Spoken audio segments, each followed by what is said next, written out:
Ayan, so welcome back po no, dito sa Denrica at Doy TV Sports. At well, mabilisan ang ating pong topic, yung ating pong nabanggit sa nakaraang content na yung San Miguel po nagkaroon ng emergency meeting right after ng kanilang laban against NLEX kung saan natalo po sila. Okay? At may mga chismis na naman pong kumakalat na mga vlogger dyan na pinalitan na daw po si Gallant at yung import. So, alamin po natin yan dito sa kabuuan ng ating content. At ito na naman pong hindi tinatantanan ng fake news, no? na Barangay Ginebra. Abay, si Terence Romeo daw. At si isa pang sentro, mapupunta raw sa Barangay Ginebra. Pag-uusapan po natin yan, okay? So, bago po yan, mag-subscribe na po kayo. Dahil ako po ang nagbabalide. Hindi po, chinecheck natin lahat na mga pumapasok na impormasyon katulad po niyang ating pag-uusapan, no? Kaya kung pagod na po kayo sa kakabasa ng mga maling impormasyon, punta na po kayo rito sa akin, no? Okay. Agahang shoutout na po kay Carlo Diamante at kanyang family. Alam ko, Barangay Ginebra kayo. So, yun na nga po. Ang ating pong, unahin na natin sa San Miguel, okay, na nagkaroon po ng emergency meeting at natalakay na po natin yan. At tulad po ng aking ipinangako sa separate content. Ito na nga po, ngayon na nga, pag-usapan natin yan. Okay, kasi nga nagsangan na no? Bali, ginawa na po ng chikat intriga ng mga fake news peddlers, no? Yan po, sa meeting na yan, siyempre, nandyan yung buong coaching staff po ng San Miguel. Kasama na si consultant nila na dating coach din na itong si Leo Austria, okay? At yung kanilang team governor na si Robert Non at si G. Abanilla, yung kanilang team manager. So, emergency meeting ito dahil isang oras na nasa dugout sila. So, siyempre, nag-usap-usap sila dyan, no? Ito namang pinakalat, pinalitan na daw si Gallant. Alam niyo po, kung papalitan si Gallant, di siya kasama sa meeting. Kasama siya sa meeting. So, sintido ko muna lang po yan. Okay?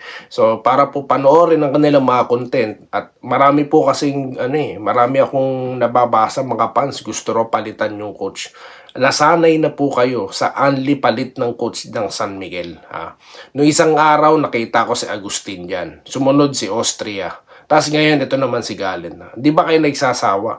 Paano magkakaroon ng continuity kung palay palit ng coach? Struggling po nangyayari dyan. So, hayaan nyo lang muna yung coach na humandle. Okay?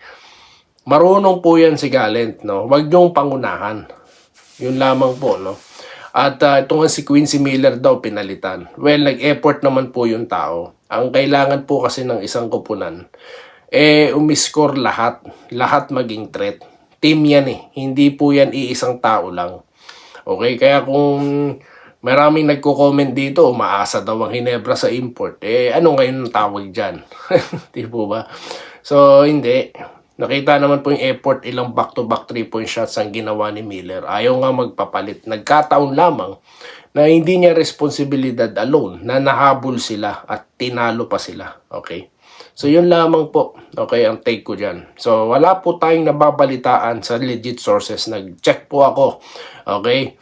Dyan sa PBA at ilan pa pong media outlets, wala pong palita. Okay? So, ibig sabihin, sila pa rin po ang coach at import. Okay? So, move on po tayo. Mabilisan. Dito naman tayo sa isa pang hindi tinatantanan na mga fake news na si Barangay Ginebra, okay? Kung ibig ko sabihin, ito daw pong si Terence Romeo, dinala na daw po ng Ginebra, or sa Ginebra daw. Kasama na po itong gusto rin nilang ilagay sa team na si Carreño. Ayan. Well, ang masasabi ko dyan, ako po'y pabor, no? Na yung Carreño mapunta sa Ginebra, pero sa katotohanan lamang po tayo. Okay? Hindi po tayo pwede lumampas doon. Kasi wala naman pong nagsasabi na mapupunta nga siya doon. Kung target po siya ng Ginebra, noon pa po dapat yan. Imbis na sigo, siya na lang sana ang ipinackage, di po ba? Kasama po ni Holt. Kaso hindi nga, di ba? At sumunod pa dyan, si Romeo, yan po yung malaking kalokohan.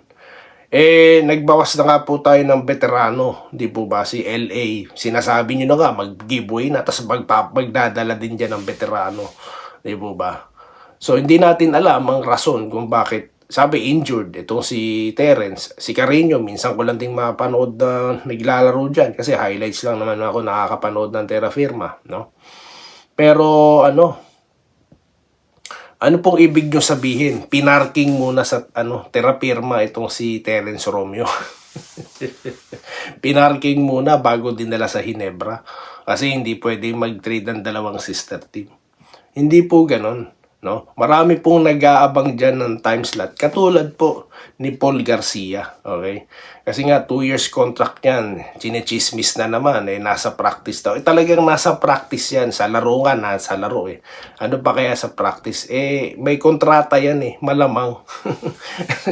Alam nyo namang nasa bahay lang yan habang nagpa-practice yung buong team.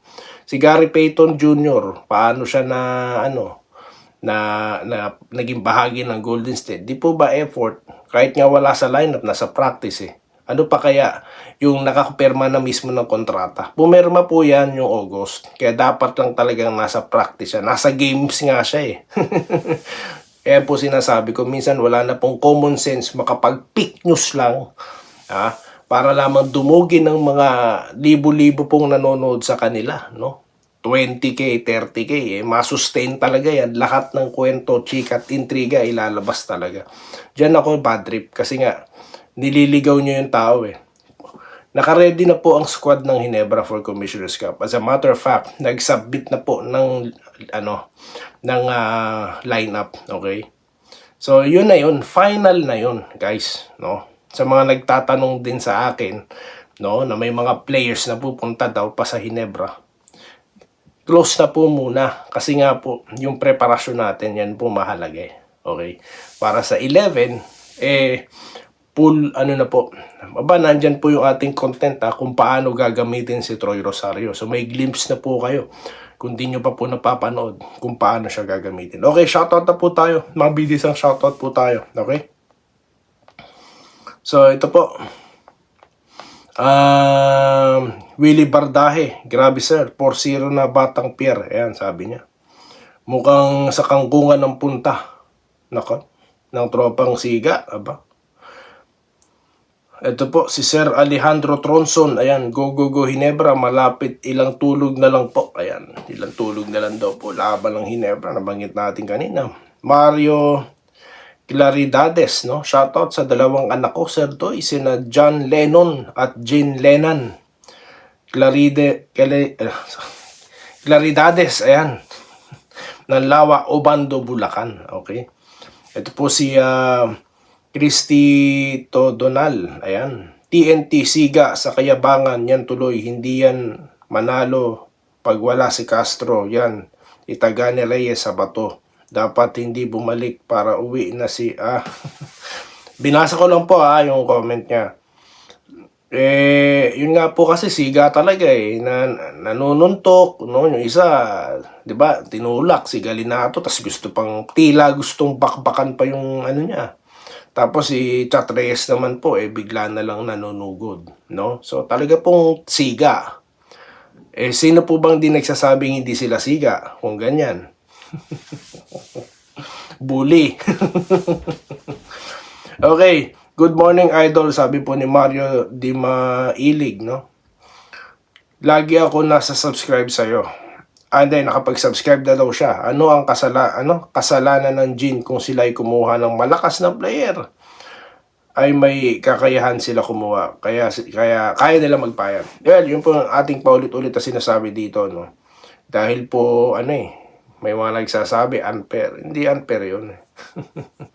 No, dapat po dyan, sa PBA, i-check nila itong salary cap kung nasusunod ba talaga yan, di ba? At magdeklara sila kung talagang nasusunod. At wag sisihin yung kupo ng gustong manalo. Okay, hangga't may oportunidad na mag-load ng malalakas na player. Kulang pa po yan. Kulang yan. Gusto po natin isa pang malaki sa Ginebra, no? Preferably si Brownlee nga, sabi ko, maging local na po ng Ginebra yan. Dapat po ganun na mangyari dyan. Asar na po ba kayo? No? Tapos yung isa pang malaki, si Ange Kwame, no? Dapat mapunta rin sa Ginebra yan. So magsasawa lang po kayo Dahil kami naniniwala no na hindi bawal yung ginagawa ng Hinebra. Dapat lahat ng team maging challenge yan. Magpalakas katulad ng Converge nagpapalakas, okay?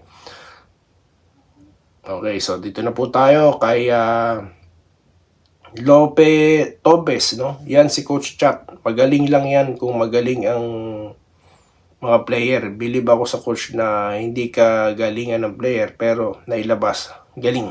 Tayo man po, bumibilib sa ganun. No? Pero mo, yung mga piyesa niya, di magagaling pero nananalo. Di po ba? Tama po yan. Si Coach Yengiao, gumagaling yung mga player pag siya coach. Di po ba?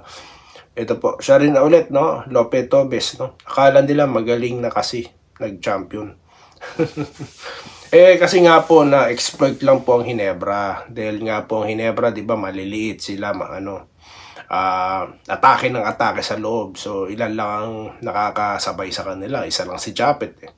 Ngayon, may Troy Rosario na. Sabi nga ni Tim Cone, yan ang gagawin sa kanya or paano siya gagamitin sa depensa. Okay, sa rebounds. Kaya po, I don't think makakalusot pa ang TNT this time sa Hinebra. Okay? Elmar Magallanes, TNT. Nagpapauna lang yan pero makakapasok din yan sa semis. Well, there's no doubt. Malakas naman po talaga TNT. Naunahan lang. No? Nagkataon lamang po na malakas ang Chinese. Okay? Chinese. Chinese naman po ang Hong Kong, di ba? Tapos malakas din ngayon itong umuusok na kupunan ng mga batang pier. Okay? So, hindi po umubra ang mga tropang siga dito po sa mga batang pier. Okay. Bakit talo? Ano ginawa ni RHJ? Sabi po ni Dario De La Torre. No? Di ba magaling ang andyan Alacobi na matibay, hindi daw napapagod. Yun nga, di napapagod. Kaso po wala malaki po import. Kalabaw ang import po ng kabila. So, talagang tagilid sila dyan. No? Tagilid talaga diyan. Wala pa yung yung boxer si Eram, no? Boxer. Okay, Boost, idol, magaling ka mag-content, hindi ka tulad ng iba, kahit imposible trade, kino-content, makakuha. Yun po yung tinapik natin ngayon, no? Mga imposible, mga fantasy, yun naman pong iba talagang nakakaawa po kasi, no? May mga nagsasabi sa akin, stick to the content na lang daw po, huwag na raw po pansinin. Hindi naman po kasi po pwede, no? Total naman, nandito na kayo nanonood sa akin. So, tinatapik ko po sila para pag nakita nyo kanilang mga alam nyo na. Diba? Sabi nga po ni Sir Manny, now you know. Di po ba? Good morning, Sir Idol. Sabi po ni Ma'am Irene Quiles. Natalo naman si Chat at natalo din ang San Miguel. Hindi ako makapanig. Yun na nga po Yung mga gumagasta ng mga kupunan, no? Mga bilyong-bilyong piso. Alam nyo po, may special content po ako para po sa TNT. Okay? Para po sa mga fans ng TNT, meron po akong content suggestion, no? Suggestion po laman ng content na yun. Sa susunod po, abangan nyo. Okay? Maganda po yan. Mabait naman talaga si Jawo. Sa mga fans sa court lang siya mapangis. Sabi po ni Aurel Tagle, no? Irene Quiles ulit na nagko-congratulate po ng 10k subscribers. Okay. At ito naman po si Sir Danilo Empeno. Ayan, Lods, pa-shoutout. Sabi ko sa'yo, Lods, hirap manalo SMB kapag nandyan si Galent. Well, sir, tignan po natin, sir. No? Baka naman po kasi nahihiya lang si Galent manalo. Hindi, joke lang po. Hindi. Nagkataon lang po, nangyayari po talaga yun nakakatambak tapos nakakahabol yung kalaban, no? Yun na nga lang, dapat po talaga, meron silang mga action plan, no, or plays para po ma-counter yung tawag dito, yung run ng kalaban. Di po ba? Dapat maprotektahan yung lamang all throughout the game para po maipanalo yung laban. Sayang, kala ko talaga panalo na sila dyan, sir. No, kala ko talaga pero wala Pagka po talaga ma-hassle at yung alam mo yung momentum nandiyan, hirap po pigilan yan, no. So dapat meron silang counter counter plan. Richard Gayed, no. May live ka kagabi, saan mapapanood ng live? Hindi kami makapanood dito sa ibang bansa, boss, sabi niya po. PBA po. Ano po yan, sir? Mag-subscribe po kayo sa Pilipinas Live, no? Doon na rin po ako nanonood. Yan pinopromote ko Pilipinas Live. Baka naman. Baka naman. Hindi, joke lang. So, dyan po, no, live po yan. Di lang nila maipalabas sa abroad yung pag may laban pong Gilas, no. Kasi nga po, iba po ang partnership doon. So, pero pag PBA, lahat po, cover na yan. So, kayang-kaya nyo po yan, sir, ang monthly. Don't worry, no. Kayang-kaya nyo yan. So, yun lamang po guys ang ating napag-usapan at muli ako po yung nagpapasalamat sa inyong patuloy na pagsuporta, no. Pero inyo po, in a span of how many months lamang po, no, naka-achieve po tayo ng 10K subscribers. Di po ba? So, ganyan po kalupit ang Doy TV Sports ngayon at Day Enrica YouTube channel. Kaya sama na po kayo, no, sa mga hindi pa. So, yun lamang at muli, maraming salamat po. Stay safe at good morning po. Alam ko, umaga po ngayon dyan sa Pilipinas. At muli, maraming salamat po sa inyong panonood. Salamat po sa panonood. Subscribe na para sa mga susunod na basketball at boxing videos.